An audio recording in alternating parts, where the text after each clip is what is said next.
નમસ્કાર મિત્રો, મોડ્યુલ 8નો સંપૂર્ણ અભ્યાસ કર્યા પછી કસોટીના પ્રશ્નોના જવાબોની ચર્ચા કરીશું. પ્રશ્ન 1. બાલવાટિકા માટે વાંચનનું શૈક્ષણિક લક્ષ્યાંક પસંદ કરો.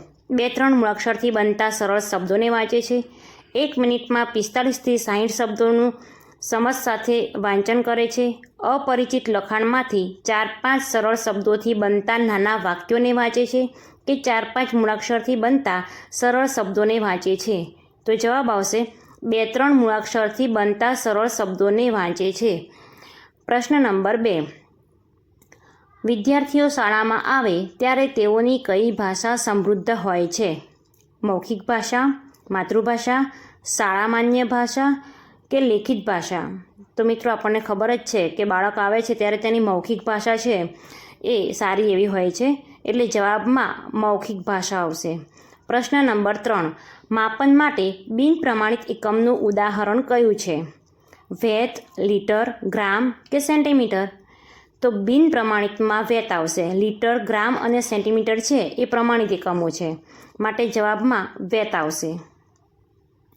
પ્રશ્ન નંબર 4. વાંચન પ્રવાહિતામાં કઈ બાબતનો સમાવેશ થતો નથી? ચોકસાઈ, ઝડપ, અક્ષરોનું કદ કે આરોહ અવરોહ? તો અક્ષરોનું કદ છે એનો સમાવેશ થતો નથી. પ્રશ્ન 5. વાલી સહયોગની રીત કઈ નથી? માતા પિતાની શાળામાં મહિનામાં 1 દિવસ બાળકો સાથે મુલાકાત ગોઠવવી, બાળકની શૈક્ષણિક પ્રગતિનો રિપોર્ટ તૈયાર કરવો, ઘરેથી કરીને લાવવાના સ્વાધ્યાયની માતા પિતાને જાણ કરવી કે સામુદાયિક કાર્યક્રમમાં ઈચ્છુક માતા પિતાનો સહયોગ લેવો? તો જવાબમાં આવશે કે બાળકની શૈક્ષણિક પ્રગતિનો રિપોર્ટ તૈયાર કરવો. એમાં વાલીની સહયોગ આપણે લેતા નથી. પ્રશ્ન 6. એફએલએન એટલે ખાલી જગ્યા સાથે કામ પાર પાડવાની ક્ષમતા. વાંચન અને લેખન, વાંચન અને સંખ્યા જ્ઞાન, લેખન અને સંખ્યા જ્ઞાન કે વાંચન, લેખન અને સંખ્યા જ્ઞાન? તો જવાબ છે વાંચન, લેખન અને સંખ્યા જ્ઞાન. પ્રશ્ન 7. ધોરણ 3 માટે પાયાના ગણન માટેનો શૈક્ષણિક લક્ષ્યાંક કયો? 10 સુધીની સંખ્યાને ઓળખીને વાંચે છે, 9999 સુધીની સંખ્યાઓનું લેખન અને વાંચન કરે છે, 99 સુધીની સંખ્યાઓનું લેખન અને વાંચન કરે છે કે 999 સુધી સંખ્યાઓનું લેખન અને વાંચન કરે છે? તો ધોરણ 3 માટે 999 સુધી સંખ્યાઓનું લેખન અને વાંચન કરે છે. ઓપ્શન 4. પ્રશ્ન 8.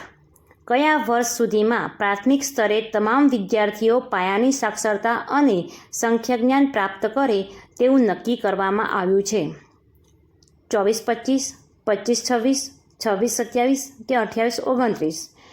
તો મિત્રો 2026-27માં નક્કી કરવામાં આવેલું છે.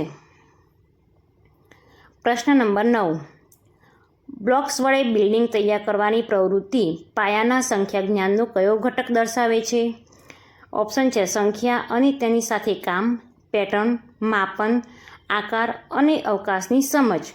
તો આકાર અને અવકાશની સમજ આવશે. પ્રશ્ન નંબર 10. એફએલએન મિશનના પ્રભાવ તરીકે સૌથી શ્રેષ્ઠ બાબત કઈ? બાળક જે તે ધોરણમાં પોતાના વર્ગના વિદ્યાર્થીઓ સાથે તાલ મિલાવી શકશે, શાળામાં બાળકોનું અપવ્યયનું પ્રમાણ ઘટશે, પ્રારંભિક તબક્કામાંથી ઉચ્ચ પ્રાથમિક તબક્કામાં બાળકોનો સરળતાથી પ્રવેશ થશે કે બાળકના શિક્ષણનો પાયો મજબૂત બનતા ભવિષ્યના શિક્ષણની ઇમારત સુદૃઢ બનશે? ઓપ્શન નંબર 4 આવશે કે બાળકના શિક્ષણનો પાયો મજબૂત બનતા ભવિષ્યના શિક્ષણની ઇમારત સુદૃઢ બનશે.